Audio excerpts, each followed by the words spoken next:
Guess who's back? Back again? Oh, yeah. We've been back before, so we know all about it. Don't worry. You're in a safe pair of back hands. Yes, that's me, Eddie French, and Red Redmond. Hi, Red. Hello, how are you? Good. Yes, I'm all right. Thank you. You been up to much? Reading comic books, saving the world, Yeah, in that order. Absolutely, yeah. You got to get inspired by it. What you been reading? Well, I've been reading an interesting DC series called The Nice House on the Lake, which it doesn't feel like a DC series, and I am a fan of DC. Yeah. But like it feels a little bit more like Image Comics, Vertigo. It's got an interesting premise that I think is very adaptable for TV. I'd recommend people check out an issue or two. The Nice House on the Lake. Interesting. Start with issue 1. Yes, preferably, yes. I've not even read it, and I'm guessing that issue 1 would be the perfect place to start. I agree, yeah.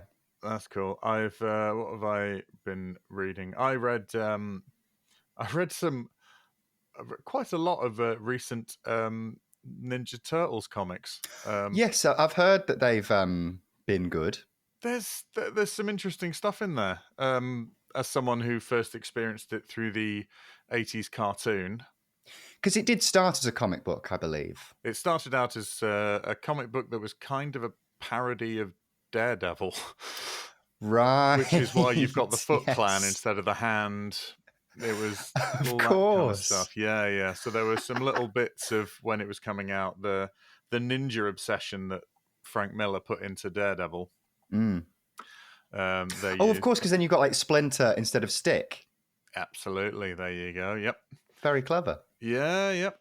And so there's all that kind of stuff, and they all had. I mean, they were black and white originally, and then they were all they all wore red accessories, and then they changed it for the cartoon to make it so that they could sell 4 toys instead of 1.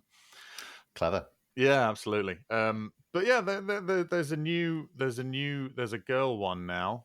They've got. Is it Venus, or have they got a new girl one? No, that was from the TV show. She's not canon. She's only canon for the live action TV show. No, this one's called Jenica, or Jenny. She wears yellow. And so they didn't name her after a Renaissance artist? Well, she was a human who turned into a turtle. Well, fair play to her then. Yeah, absolutely. We support her journey. Absolutely, yeah. But I think because the turtles were turtles who turned into, there's all of these different mutants now. Like New York there's an area that's just turned into Mutant Town. Oh, okay. Which is very similar in the X-Men comics currently, I guess. Yeah, I guess, yeah, absolutely. And so, but the thing is that all of those, aside from the Turtles and Rocksteady and Bebop, they were all animals who got turned into sort of humanoids, and all the other mutants are humans who got animalified. So there's a weird streak of racism going on as well, and like I bet furries love this shit. Maybe, yeah. I mean, they might do. Although the turtles are all reptiles. Although the frogs are still there as well. Although Seth Rogen's adapting the new Turtles. Is he? Yeah, they're doing a new cartoon and he's involved, and I think he's playing Bebop or Rocksteady. Oh, okay, that's cool. And I think they seem to have like characters from this particular run on it. Hannibal Buress is playing one of the frogs. No way. Yeah, so that's pretty cool.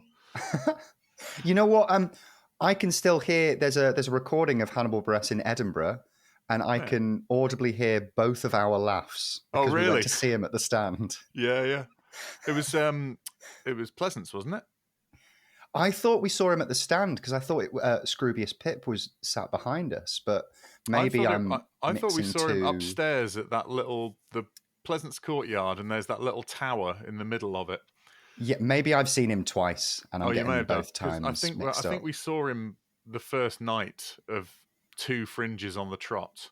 That would make sense, yeah. And we went, and it was both times, and he only used one joke which was about Scottish Power, the electricity company. Yeah. He just used that one, and I was like, you know what, fair enough. Where else? You're not going to use that when you play Wyoming. So, you know, Yeah. fill your boots, mate. And then the rest of it was all new. It was great. Really, really good. Yes. So anyway, well, aside from comic books and comedy, God, it's like we're bored of doing a punk rock podcast already. Perhaps we are. We interview episode today. Interviewed Stu from Face Down. Yes, I sadly could not attend. I was a little ill there, but Yes. a good conversation nonetheless. Yes, absolutely. Face Down is a club night in London for the pop punk, that kind of vibe, and it's been going for a long, long time. You'll hear all about that. Stu also plays in a My Chemical Romance tribute band called the Black Charade. 10 out of 10 for the name. Absolutely, yeah. No, I believe we've had them at Lead Mill not too long ago with Fell Out Boy. Fell Out Boy, like Fell, Fell Out Boy, instead of Fall Out Boy. I thought it was like fair, like Fell Out Boy. It's like nearly Fall Out Boy. It's a fair approximation. Do you know what? Both of those are better than, and they're very good. This band, UK Foo Fighters. Right. Yeah. Bad I mean, name, that's really to the point. Yeah. Not a very exciting name, but my favorite tribute band names so far are U22 and Ironic Maiden. Ironic Maiden, that's good. There's Pink the Fraud. Say again? Pink Fraud. Pink Fraud. That's so much better than Pink Floyd, The Wall Light Show. Yeah, they're all called, you know, like normally, like I find more often with Pink Floyd, it's like the Australian Pink Floyd band or like the Scottish Pink Floyd. The full Pink Floyd experience without actually watching Pink Floyd band. And yeah, stuff like that. I don't know. I think Pink Floyd aren't really known for their sort of whimsical ways, I suppose. You can't really not very humorous, but that's fine. Cracking name, and by all accounts they get out and about all over the place. So we're just going to leap straight into the interview. And here we are at that interview with Stu from Face Down. Hello. Hello there, Stu. How are you doing? It's Face Down Promotions, isn't it? That's the name. It's Face Down is the name of the nightclub that we run. Right. Yeah. Okay. Stu Face Down. That's what most people call me. Stu Face Down. Okay, cool. Because I did. I don't know if you're aware. There was an American company called Face Down Productions. I remember. They had a festival, maybe. I'm not 100% certain about whether they had a festival. There's Face Down Records, which is a record company in the US.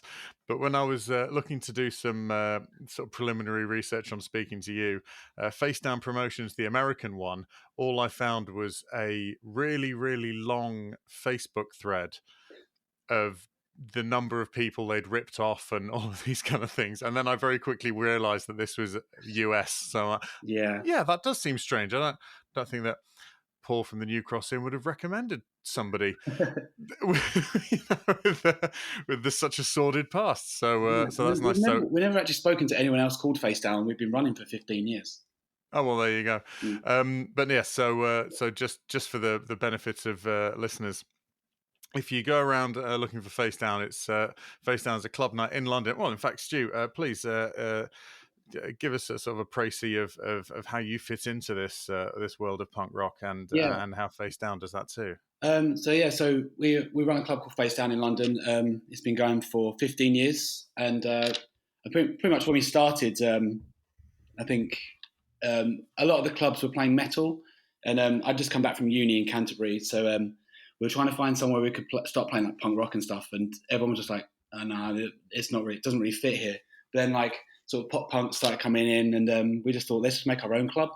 I mean, this was 2008, I think, and playing off our CDs, and we're just playing. We started in a Astoria in London, and so back then we were playing a lot of sort of Less Than Jake, NoFX, No For a Name and stuff, Ataris. Yeah. But obviously we've just kept with the crowds, otherwise it just goes a bit out of date. So I don't really play much NOFX anymore. If I do, I'll probably throw in something like "Don't Call Me White," and people sort of they pick up on the lyrics and they just they seem to enjoy it every time. Well, that's it. Yeah, I suppose you've got to you've got to move with the times. Otherwise, you just got a sort of an increasingly older clientele who are decreasingly going out. Yeah. So, but yeah, so that's your sort of that's where you sort of fit in. You run this club night and have been for a while. Yeah. So that's where is it running out of at the moment? So that's every first Friday at the Scala in King's Cross. But we also do a few like mini ones. We do one in Canterbury, which is where I went to uni. So I basically left Canterbury, started a club, went back to Canterbury, brought the club back to them, which is pretty cool. So that's like a student one. Then we also do a little one in Colchester, and we just done one in Norwich as well. But we did all the major festivals last year as well, like Slam Dunk, Reading, Downloads. It was mad. 2,000 Trees. Oh, amazing. Yeah. Is that the sort of like, I know that being growing up in Leeds, the Leeds leg of the Reading and Leeds festivals was the one that was always at, and on sort of Thursday nights, the one before any sort of any full lineups are on, there was always something going on. Is that where that sort of happens, or is that sort of an after the bands have finished playing kind of thing that face down runs? Well, the festivals we often do like in the evening after the bands. We've done like quite a lot of silent discos as well. Oh right, great. Yeah, my sister had one of those at her wedding. Good fun. Yeah, it was good. Okay, that's fantastic. So and how long have you been doing the festivals for then? We just started jumping on the festivals like not that long ago really, but somehow just after COVID we just we messaged all of them. And they were all just like, yeah, let's do it. And we ended up doing all the 5 major ones. So wow. That was a very good 2022. Yeah, shy lads getting out. got to ask and you shall receive. That's fantastic. Yeah. So we'll put all the links to all of that. So if people are around London, Canterbury, that you can find out where that is. We'll put all of that in the description for the show. Yeah. So that's all good. Did I see something about bingo as well? Yeah, I started. I DJ at like a social bingo club. It's all like sort of drag parties and okay. Have a lot of hen parties and stuff. But because I was DJing at that for a while, I thought let's just put on an emo version, and so we called it Panic at the Bingo. Perfect. Why wouldn't you? Absolutely. Because I saw that it was called Panic at the Bingo, and I wondered which came first: the idea of doing bingo or the Panic at the Bingo, and then I was already DJing at the bingo night, so I knew how it would run. I thought, you know what, I could definitely do an emo version of this. We did that at Download as well last year. So about 500 people outdoors in like the middle of the day on like a Thursday. Everyone was strolling in. They're setting up the tents, and like, what is going on here? And there's just us with a bingo machine on stage. That's wild. That's really exciting. I spent a few months working as the lifestyle manager at a care home, just post lockdown. Oh, yeah. So I was running bingo, but for people in their 80s, rather than people who were born in the 80s, as I imagine many of them are at the emo bingo. That's fantastic. So when did you first sort of click with sort of punk rock and emo and stuff? I think it was pretty much when Offspring brought out "Why Don't You Get a Job?" Because Because I remember Pretty Fly came out and I didn't really think anything of it. And I remember I was watching Top of the Pops, and they were like, we can't show tonight's music because there's too much nudity in it. So we're showing Pretty Fly from a White Guy from last week. And I was like, that's really annoying. I wanted to see boobs, but then so I wasn't really interested in Offspring then. And then Why Don't You Get a Job came out on the radio, and my dad was like, this is absolutely ripped off the Beatles. And I was like, oh yeah. Because I grew up on like all the 50s rock and roll because my dad liked Beatles and Elvis and stuff. I bought the Americana album, got into Offspring, then Blink, and then just started on the Punkorama albums, and then they just got into obviously got Punkorama 3. First track was NOFX, and then just went from there really. Amazing. Those, it's sort of a bit of a recurring theme, but those compilations, I don't know if labels do them so much anymore, because I suppose everything's streamed now, so you don't really need to put those together. But yeah, those the Punkorama, the Fat Records ones, and then like Nitro did some, and Hellcat and stuff like that. I think those things were, for pre-internet people, that was a lifeline, because beg your pardon, because all that stuff. So okay, so great. So sort of what you'd have been at, what, high school then at that point? Probably 13, 14, I think. Okay, cool. Yeah, if you got your band onto one of those compilations, you were sorted, weren't you? Really? Absolutely, yeah. That was that was it, and it's still the only place I've ever heard Diesel Boy. So there's just some bands who were just sort of these comp heroes, and I don't know what I'm sure they did fine off a couple of tours in the US, but okay, that's great. And so was that sort of carried on when you were at university? What did you study, if you don't mind my asking? It was good question. It was called Digital Arts with, was it? It's really hard to remember. Digital Arts with Computing and Media, or something like that. But okay. To be honest, I didn't do too well, but I did learn how to DJ and put on my own nights. So I was well, there you go. I was almost competing with the Rock Society they already had, because everyone in the Rock Society had long hair. They were into Iron Maiden, and that was pretty much it. Right. I was like, I'm going to put my own night on, and just called it Punk Rock Night. Put a band on. Pretty much what Face Down is now. And we ended up getting like 4 times the amount of people in.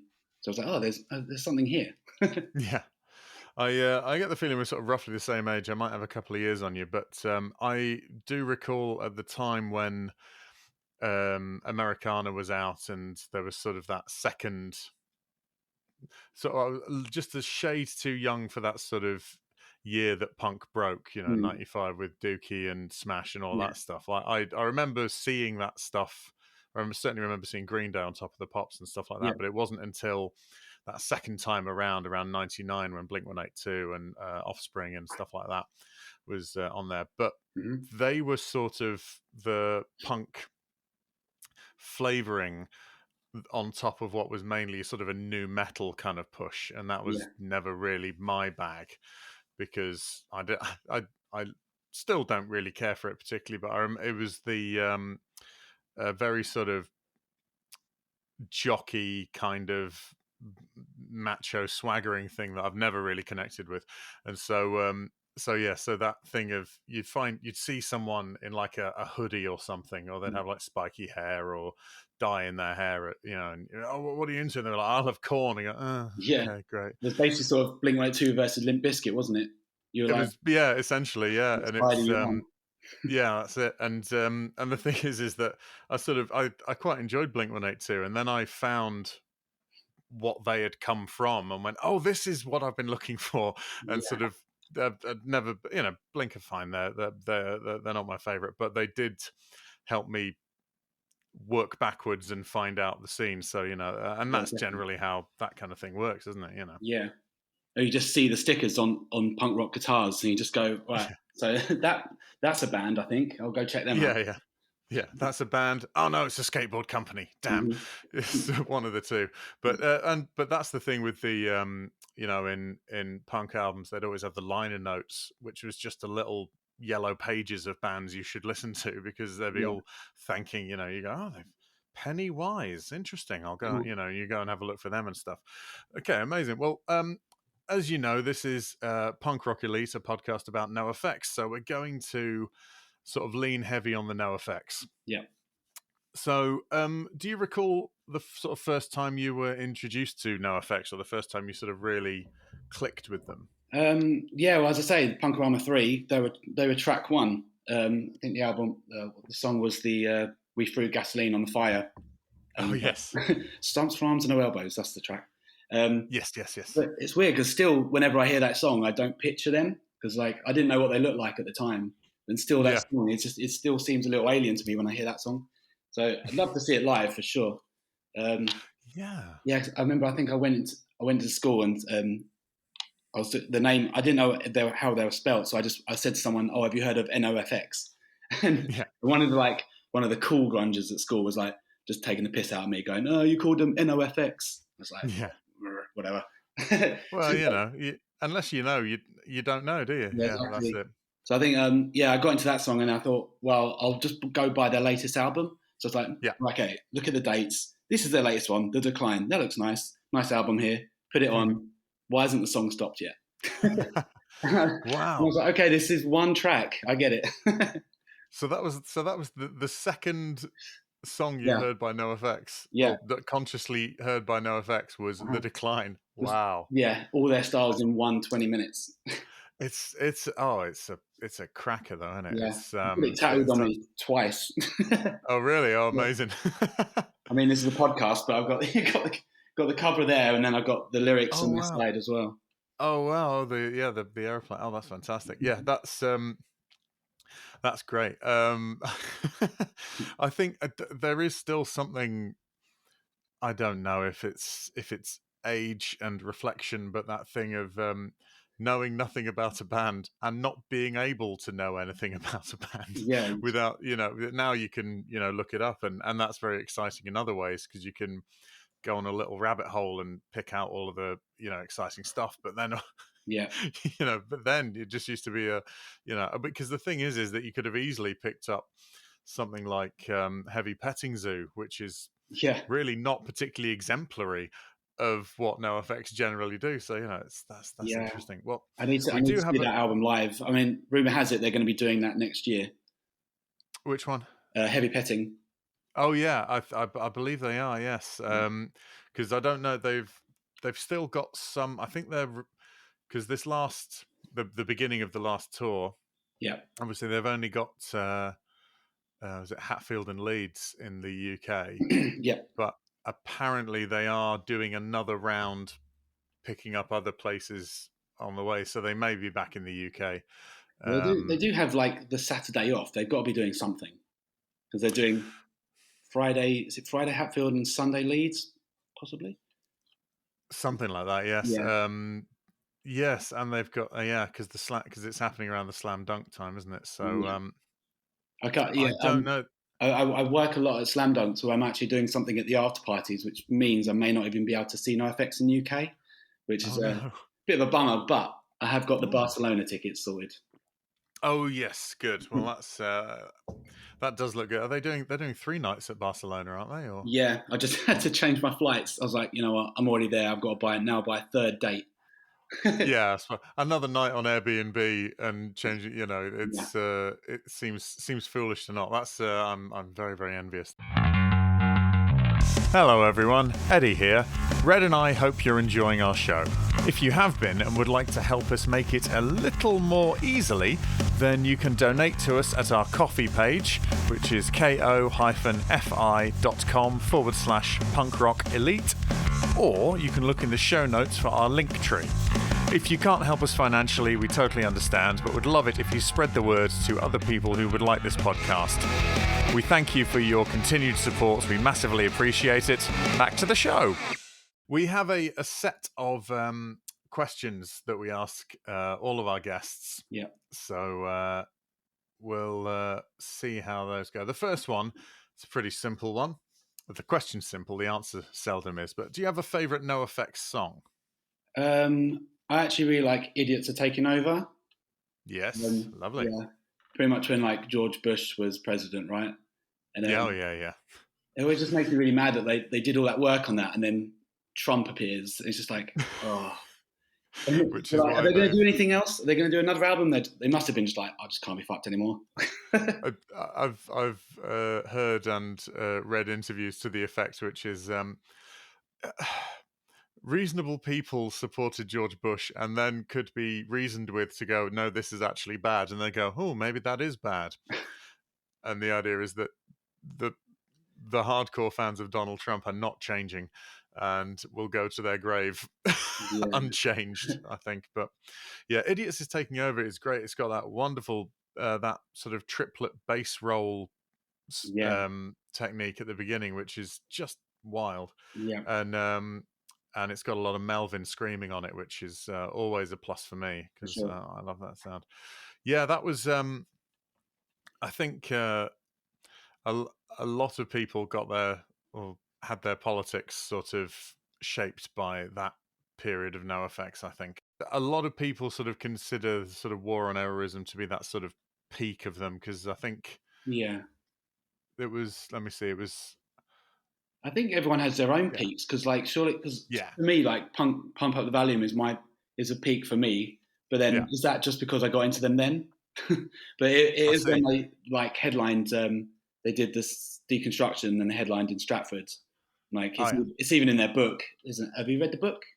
Oh yeah, yeah. Yeah. So like they mentioned that in that, and that was pretty much my first ever festival, to be honest. So Oh wow. so that's got to be a peak moment for them. So it's for me as well. Absolutely. So is Pump Up the Valum your favorite album of theirs, the favorite full length? I'd say it was probably actually I think So Long as Thanks for the Shoes is Mine too. that or Walls and Walls Closing. There's a lot, and the thing is that I sort of always say So Long, Thanks for All the Shoes, and I think that it is because I devoted a lot of time to thinking about it. But when someone says something like, "Oh, Wolves in Wolves Clothing," I always go, "Oh," they do have a lot. There's a really solid period from sort of the period when I think they were most solid was from sort of the decline through to sort of Wolves in Wolves Clothing. Yeah. Those that handful of years. I don't know why they. I think it's because Backstage Passport. I think it just boosted it all, because I kind of I zoned out a little bit with what they were doing, and then as soon as Backstage Passport came out, I was full on back in again, and I was like, I'm going to see them everywhere I go. Yeah, Backstage Passport was pretty wild, because they did that themselves. They did one for, I think the first series was done with a TV sort of company behind them. Yeah, was it MTV? And then it must have been something like it was MTV, wasn't it, or something? I don't think it was MTV, but it was a music TV. It was sort of one of the lower tier ones, but I could be wrong. But they did the first one, and then the producers said, for the next series, we're gonna, they said, we're gonna do this. We're gonna send you to this place and and they were sort of trying to fabricate stuff, which is why the second series there's a lot more mad stuff, because they said no and went and just put out all the stuff that they weren't allowed to put out for the original one. A lot more sort of, drug use and fetish bars and all the rest of it. I've actually, the fetish bar, me and my friend we found it. The Mistress Bar in Japan. So we went to the, was it 20 years of Fat Records in Japan? Oh, right. Oh, wow. We were so jet lagged. It was all they lost our luggage. We rocked up in like joggers.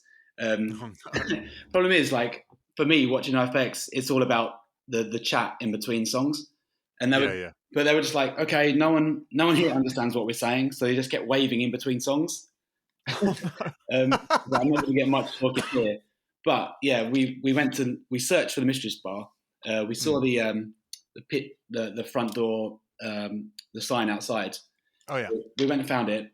Yeah, and we went in, and it was just some guy being spanked, some woman being hung up, and then this woman poured candle wax on our arms. Oh, right. And then we got our phones out and just showed them YouTube, and we're like, so this is NOFX, they were at your bar, and they were like, what the hell? You didn't ask for the NOFX package, did you? Because that could have been costly and eye-opening. Yeah. I'm making no presumptions about anyone and what they enjoy. No, so no, that's I think that for me, certainly NOFX was sort of quite mysterious, and then all of a sudden really, really open, because they didn't do, in like So Long in the liner notes it says we don't do interviews, we're not on commercial music television, we're not on major radio and all this kind of stuff. And they'd put like pictures that weren't them in it with their names on them and stuff. I remember looking at just like, okay, that's them, but picturing the decline. Is that the same person? Yeah, they're like, I think one of them, there's just a picture of a member of an Indonesian punk band who'd sent them a demo, and it was just on Mike's desk, and he was like, okay, that can be Melvin for this one. Just just whoever. I think one of them's like, there's one where it's like Joey Cape with a shower cap on or something. It's that, it's all that kind of stuff. So they were this very sort of mysterious entity for me, because then the drugs kicked in, I suppose. Well, yeah, and then started doing drugs. I'm like, people need to know about this. Hey guys, have you tried this? It's called drugs. It's brilliant. Cheers, Mike. Thanks for the the tip. But and then all of a sudden they started being in places, appearing in magazines, doing this TV show, and so they sort of went from this sort of fabled sort of myth to being very, very upfront. Okay, cool. Let's have a look here. Okay, do you have a favorite NOFX lyric? Now, you said you've got some Decline lyrics tattooed on you. Yeah, I've got like the last segment. So it's like, here we go. And so we go on with our lives. We know the truth, but prefer lies. All of that bit. Oh yeah. And I don't know, just like every time I see it in the mirror, I end up singing it in my head. It's kind of getting annoying now, but then sometimes I get goosebumps. I'm like, oh, this song's so good. Yeah. But it's definitely just the whole last section with just when the trumpets come in and they're just playing for as long as possible. Yes, that's that when the brass melody kicks in on that, it always sends shivers on me. I don't know what it is. It's just perfect. And then I thought they'd sort of done something really, really amazing with that. And then they released a live version, which was done in Toronto. And I was like, oh, wow, this is really, really good doing it live. That's impressive. And then all of the orchestral versions and variants and the live with Baz's orchestra, it's just something else. It's just absolutely remarkable. I watched that during when it came out during like COVID, didn't it? And it did, yeah. And I just was it live? I can't remember if it was live. I think it was recorded live. Yeah, it was. It was. They were playing just a regular show in Belgium. Yeah. So they had this whole orchestra to do it. It's just wild.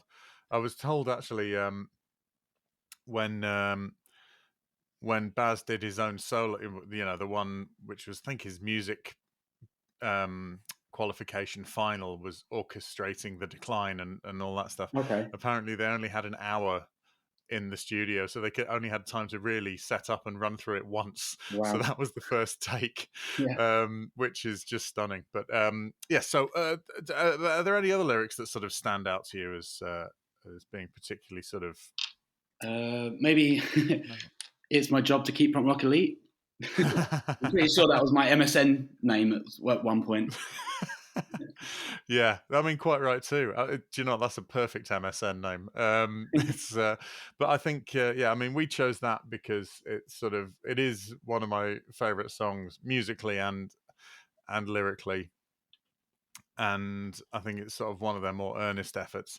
But we chose that name because we sort of also don't really believe there is such a thing as a punk rock elite, but there sort of is as well. So it's pretty good. Amazing. Cool. Well, let's see. Well, right, we may have already covered some of this, but do you have a sort of a very favourite memory of NOFX? Now, this doesn't necessarily have to be an interaction with them, or it can just be something where NOFX has sort of impacted an occasion. I've got a pretty cool one. I went to the Flogging Molly cruise, the Salty Dog. Oh wow! So if NOFX are playing somewhere random in the world, I'm just like, you know what, this is where my money's going. So, cool. And I was like, as soon as they play this boat, I'm there. And as soon as I get I'm going through the security on a boat. There's Smelly walking through with me. I get in an elevator. There's Fat Mike in a dress, and I'm just like, oh my god, do I talk? No, I don't know what to say. And but like the whole 3 days, he's just walking around drunk on this boat in the same dress. I don't think he changed once. But like, I think the main memory of that was so we heard of punk rock karaoke they do. Yes. So yeah, Greg Hetson and a few others. Yeah, there's like members of Bad Religion and Goldfinger and things like that. And I was waiting in line, and Fat Mike jumped the queue. I was like, that's fine, you can go ahead of me. It was already like 3 a.m. I was just staying up I was singing Welcome to Paradise by Green Day. So nice. Finally did my song, walked off, and Fat Mike just went, that was actually pretty good. And then pointed at Dave from Foggy Molly and went, a lot better than this guy. And I was like, my holiday's been made. I'm going to bed. I don't want to see you again. That's incredible. I love that. I don't know that we've had... we've not yet had a you've done a punk rock elite first. We've not had a NOFX encounter story yet, so that's wonderful. Yeah. Wow. So I Dave King's getting on a bit. 3 a.m, being bothered by Mike. Surely not. Jameson. Well, maybe drink. There was all you could drink for 3 days, like premium spirits. Oh, what? It was just all inclusive. Yeah, like you pay like an extra 150 or something, and yeah. That seems like a staggeringly good deal. I tell you what, the swimming pool was green after 3 days. Yeah. I mean, that's the thing, is that it does sound exciting, but I think there's also something to be said about how now there's sort of like punk rock and metal cruises. Yeah. And it's like it's a bit saga, isn't it? It's a bit sort of. Hey, I do emo bingo. No, exactly. I mean, I think I like the fact that it's growing old disgracefully. I'm all for that. Yeah. That's but it's sort of it's very it's amusing because it's sort of admitting that some things your parents did, they did get right. Yeah, and they weren't completely unwise. And now you can crowd surf at them. yeah, exactly. Crowd surf on a boat, crowd surf at bingo. That's amazing. That's a great story. Thank you ever so much for sharing that, Stu. Face down. That's amazing. Now, obviously, you're a DJ. You play music. You play other people's music for people. Yeah. Now, that is quite a unique perspective on this particular question, because the question is what would you recommend as a way to sort of introduce a non-fan to NOFX? Wow. As someone who introduces people to music all the time, I'd imagine. Actually, there's a lady I know. I made her a Spotify playlist last night. I was like, if you like NOFX, here, I made you this playlist. And and she's actually reviewed every track. The review for every song was, this one slaps, this one slaps, this one slaps, until it got to Anarchy Camp and it said puke, scar. A propaganda fan, eh? Yeah, but to be fair, I can't really DJ the song, but I just say, listen to The Decline, you'll get everything you need there. The Decline, yeah, it's not, because it's not quite asking for a full album's listen. It's not, it's just an EP. In fact, it's just one song. Yeah, no, that's great. Now, I think a lot of people seem to think a mix, a Spotify playlist, the modern day mixtape. And I think, you can sort of put reviews and stuff on Spotify now, can you? I can't remember. I don't use it a great deal, but no idea. that's fantastic. What you remember any that sort of she found particularly exciting, or was it just slap or bath? Actually, yeah, She's Nubs. She's Nubs. Brilliant. She looked at the backstory and said, "This is a really wholesome song." Yeah. It's about someone who seems utterly wonderful. She's one of the tour guides at the Punk Rock Museum now. Yeah, I'm hopefully going to visit that in October, because we're going to the When We Were Young fest. Oh yeah. Yeah. So NOFX on that for some reason.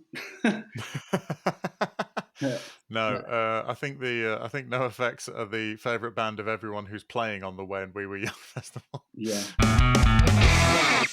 One thing we're trying to do with this is also try and encourage new punk rock elite people, because so you started So you started your club night because there wasn't the club night you wanted didn't exist. Yeah. Well, apparently, I mean, Slam Dunk were doing their thing in Leeds, but I was clueless to all of that. Yeah, of course. Because we're from London, we're just like, let's get it going here. Well, exactly. It's no good to you in Leeds. It's it worked for us, but not for you. So, what advice would you give to people who want to start that kind of thing? I know when you started, no one had heard the word COVID, and all of these things are sort of very different, and the landscape's a little different now. But what are the sort of the fundamentals do you think that people have to keep in mind if they want to do something like that? I'd say they really need a passion for it, because it's easy just sort of getting a poster, sticking the word emo on it, and sticking a picture of Green Day and Wycombe on there. But like, that's what everyone does. We play, I'm in a My Chemical Romance tribute called the Black Charade. So we play a lot around the UK, and we sort of see the same poster just rehashed all the time. But just keep stuff fresh, because like I think a few years ago, one of my friends said, "Oh, Face Down's a bit like a throwback night, isn't it?" I was just like, "Damn, I can't do this. We need to keep this up to date." But keep up to date. But like, obviously, if you're into NOFX, just put on a NOFX night. Yeah. Just so make the thing that you want. Yeah. That isn't happening to happen. Mm-hmm. Yeah. How long? So I mean, presumably when you started, it was sort of how well attended was it, and all of those things. How long did it take before it became something that you recognised as what it was you'd set out to do? It was pretty quick, to be honest. Because we went to Scala first and was like, "Can we put it on here?" And they said it's quite a new club. Start somewhere else first. So we went to Astoria 2, which was, I think the capacity was about 800 maybe. And our first night, I think we had 500 in. And hey, that's all right. I think only once in 15 years we've had less than 500 in. So it's always just been wow. Yeah, it's always been pretty steady, which is crazy. And how did you get the word out about it? What were your promo ideas, and how do they change to what you have to do now? So early days was pretty much MySpace and flyering, and it was all about the Facebook events. It was like, must have enough numbers on our Facebook event, and everyone would use the comment section just to chat. But now it's just like, if we forget to put the event up, it just doesn't even bother us. There's like, no one's looking at a Facebook event. Like the only time they'll go on there is just to see if it's on. Like, okay, yeah, that event's happening.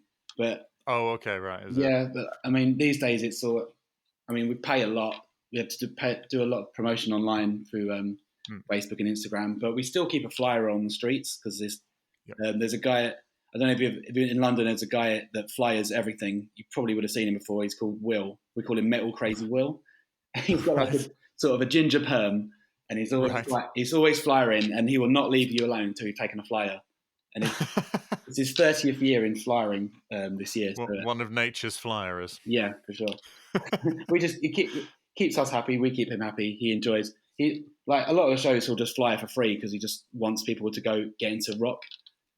Wow. Yeah.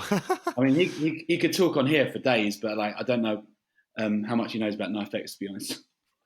Fair enough. I mean, no, that sounds amazing. I mean, yeah, get yourself a will. So that's the where there's a will, there's a way. Yeah.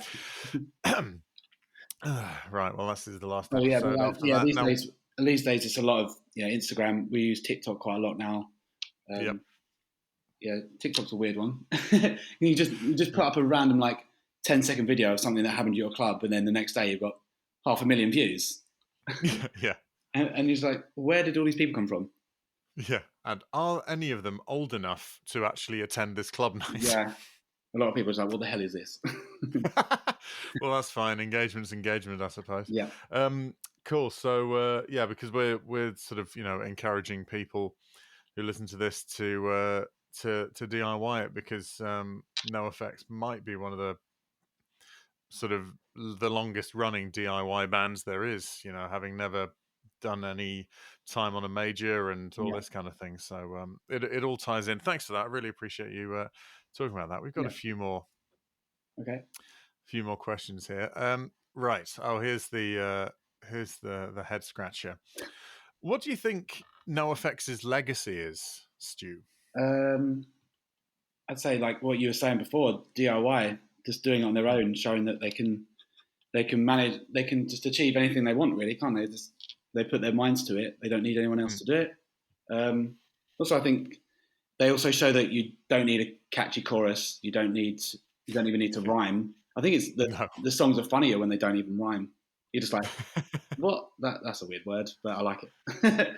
They stick in the mind sort of slightly stronger than a rhyme. It's a story, isn't it? Just telling a story. Like, why does it need to rhyme? It's the DIY, the making something out of nothing. Yeah, and I think it's great because certainly if you look at the sort of initial success and then continued success of Your Club Night, for example, and the initial success of NOFX, you were leaps and bounds ahead of them from the get-go because they took them a while to get into their groove, and I think that I think that determination, that not giving up just because yeah.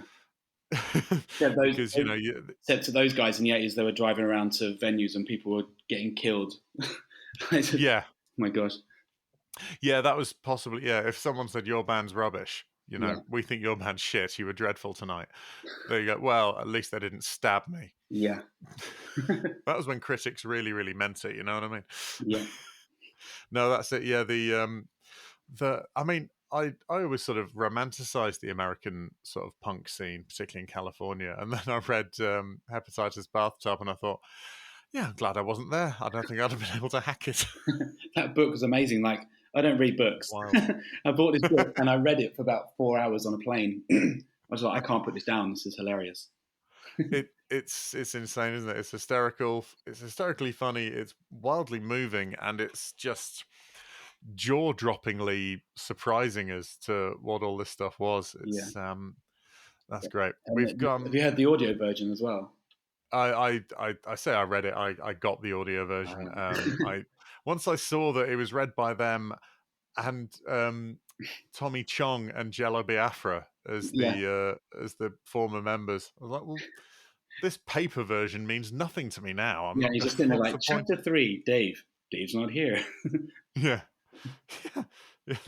That's me, Steve Kidweiler. Like, okay, Jello, calm down. And then Mike just like snorts a line of coke just before a chapter as well. You just hear him. Yes, I think. Yeah. Yeah. Also, they put bonus songs in the audio one as well, which is I like that. Nice. It kind of just like showed a little bit more of a journey. I feel like they should have added more, to be honest. Yeah, they had it was like they've got a theme song for their own book. Yeah, that's pretty good. It's you don't get that. If you get the latest Stephen King on audio, that doesn't happen. Yeah, I actually thought of quite a good, like when they finally call it a day, they should. Do you remember the Ricky Gervais podcast that was like animated? Oh yeah. Like get someone to animate the whole book, like the audio book. Oh wow. Maybe I'll just keep that would be that's a fantastic idea. That's great. Because there was someone who animated one of their singles recently from the single album. Oh yeah, so they animated that whole thing. I was like, you know what, they could do the whole book. It was the Big Drag, and it was the Mad Twins. Yeah, the Mad Twins, two rockabilly lasses from Ukraine. Oh yeah. As I understand, I wasn't that wild on the song, but then watching the video with it, it really does tie it all together. Yeah, that's great. We've come to the question that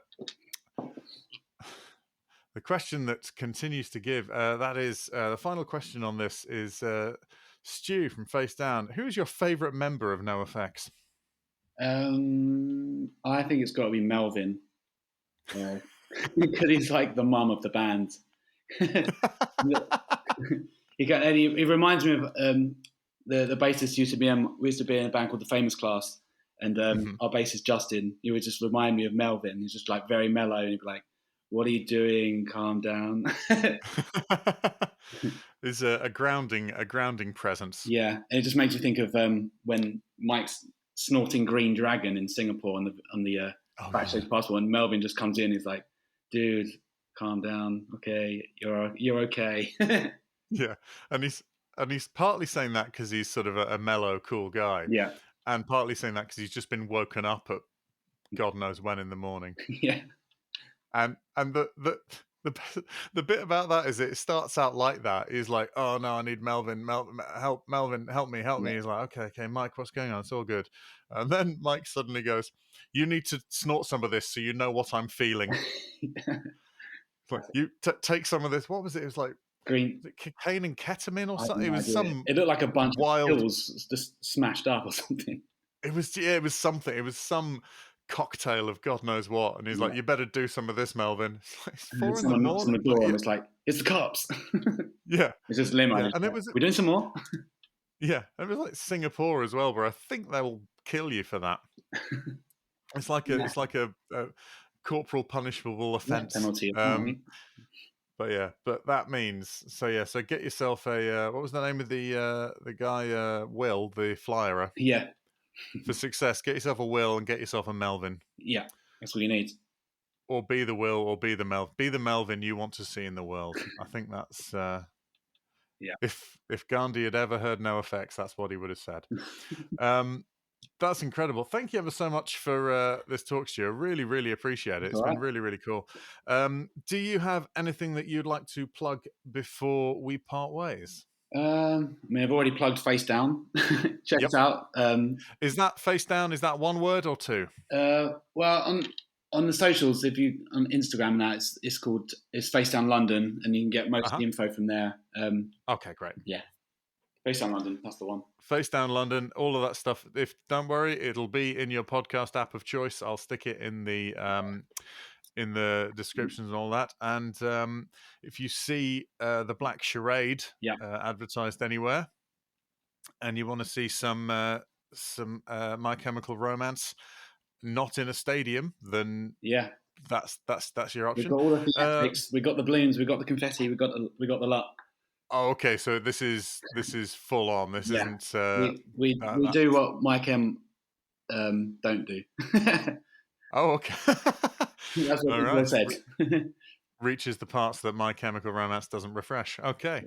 Yeah. Thank you ever so much. So look out for that. Really, really appreciate it, Stu. All the best. You are truly a member of the Punk Rock Elite, and we thank you for it. Very sorry Red couldn't be here. They send their best, though. Yeah.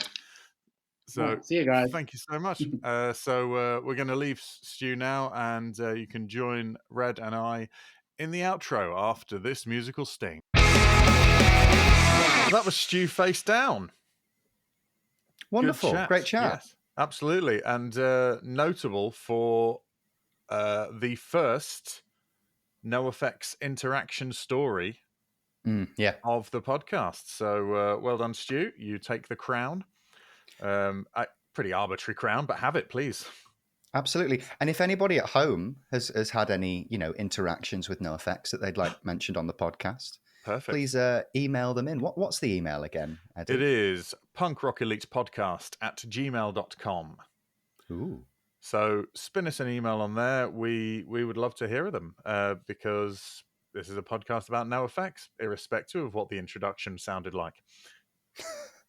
But, you get to know a bit more about us. You get to know a bit more about your humble hosts while we endeavour to bring you the finest guests and focused chat.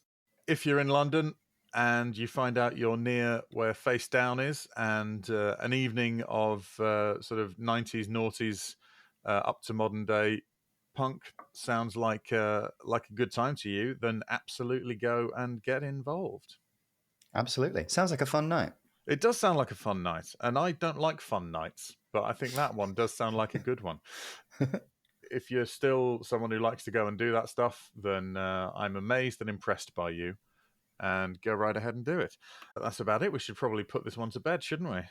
Absolutely. Good night, sweet prince. Good night, sweet prince. May choirs of angels sing thee to thy rest.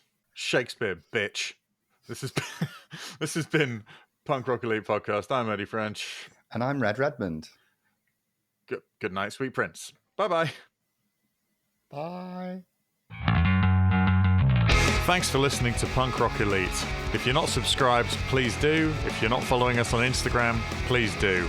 It was devised and hosted by Eddie French and Red Redmond. The theme and production was done by Eddie French.